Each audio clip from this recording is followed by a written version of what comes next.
चलिए बच्चों, अब हम बात करने जा रहे हैं इन्वेस्टमेंट डिमांड इक्वेशन की। इन्वेस्टमेंट डिमांड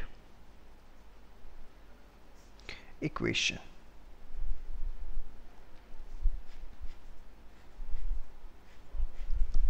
देखिए, बड़े आराम से एक एक चीज़ समझनी है आपको। There is some minimum level of investment represented by I bar minus A R. What is this? बड़े आराम से रिलैक्स होकर आपको सारी बातें समझनी है, कुछ भी इसमें घबराने की ज़रूरत नहीं है। ये क्या दिखा रहा है आपका आई बार? सबसे पहले representing minimum level of investments. Her economy में हर पॉइंट ऑफ टाइम पर एक मिनिमम लेवल ऑफ इन्वेस्टमेंट्स तो होता ही होता है, यस और नो। हमने यहाँ पर माइनस साइन का क्यों यूज़ किया है? Because there is inverse relationship between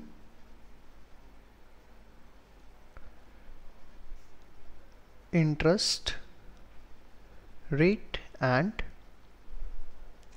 investments. उनके बीच में जो है वो एक इनवर्स रिलेशनशिप होता है, इसलिए। ठीक है, इसके बाद R. R is the rate of interest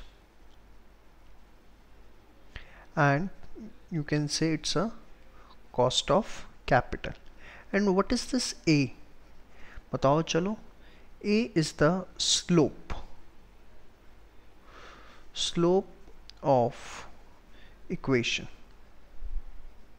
देखिए, अभी मैंने आपने मेरे साथ देखा था, A की वैल्यू जितनी हायर होगी, ये मैं आपको यहाँ बता दूँ, A की वैल्यू हमारी जितनी हायर होगी उतना ज़्यादा जो इन्वेस्टमेंट फंक्शन है वो इन्वेस्टमेंट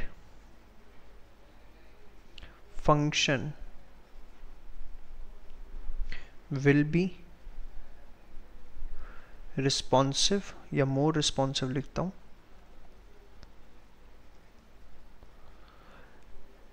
एंड हमारा जो कर्व है वो कैसा होगा? अभी बताया था यार, बताओ। जी हाँ, फ्लैटर होगा। ठीक है, और जितनी ये वैल्यू हमारी लोअर होगी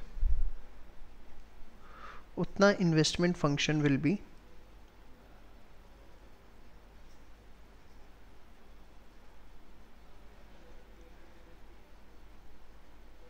लेस रिस्पॉन्सिव, और जो हमारा कर्व है वो कैसा होगा? स्टीपर होगा। ठीक है, तो ये आपने मेरे साथ अभी पूरा का पूरा देखा investment demand equation, where I is the minimum level of investment, minus sign क्यों लगाया हमने, R is the rate of interest, A is the slope of equation. जितनी इसकी वैल्यू हायर होगी उतना कर्व फ्लैटर, जितनी लोअर होगी कर्व विल बी स्टीपर। ठीक है, अब ध्यान से देखिए, ए की वैल्यू से तो फ्लैटर और स्टीपर डिसाइड होता है, लेकिन अगर मिनिमम लेवल ऑफ इन्वेस्टमेंट के अंदर चेंज आता है, किस वजह से आ सकता है? अभी मैंने आपको बताया था, हल्का सा हिंट दिया था लास्ट वीडियो में। It can be due to business taxes, government decision to invest, हाँ या ना, या एनी रीजन other than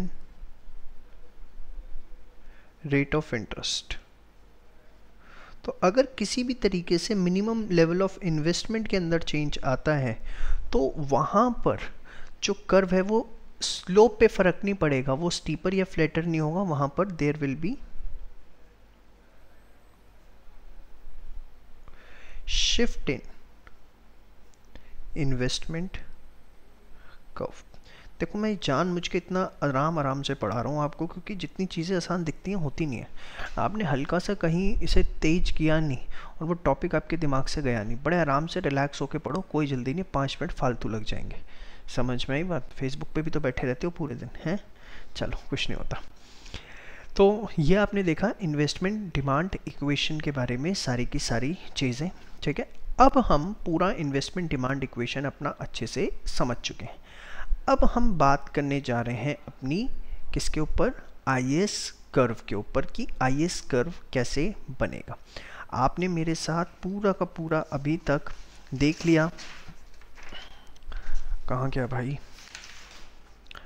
एक समरी देखी थी हमने, याद है? इन्वेस्टमेंट पूरा ये शिफ्ट वाला, ये भी हमें पूरा समझ में आ गया शिफ्ट कैसे होगा, फ्लैटर स्टीपर, जहाँ मैंने आपको ये फ्लैटर और स्टीपर के डायग्राम्स बताए थे, हाँ या ना। फिर ये आपने शिफ्ट देख लिया, फिर आपने उसकी इक्वेशन देख ली, इक्वेशन में आपने ए की वैल्यू से क्या फ़र्क पड़ेगा वो हमने एनालाइज कर लिया है पूरा का पूरा।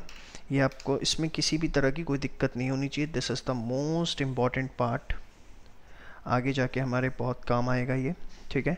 और ये मिनिमम लेवल ऑफ इन्वेस्टमेंट में अगर चेंज आता है तो क्या होगा, there will be shift in investment curve, और it can be due to so many reasons, ठीक है।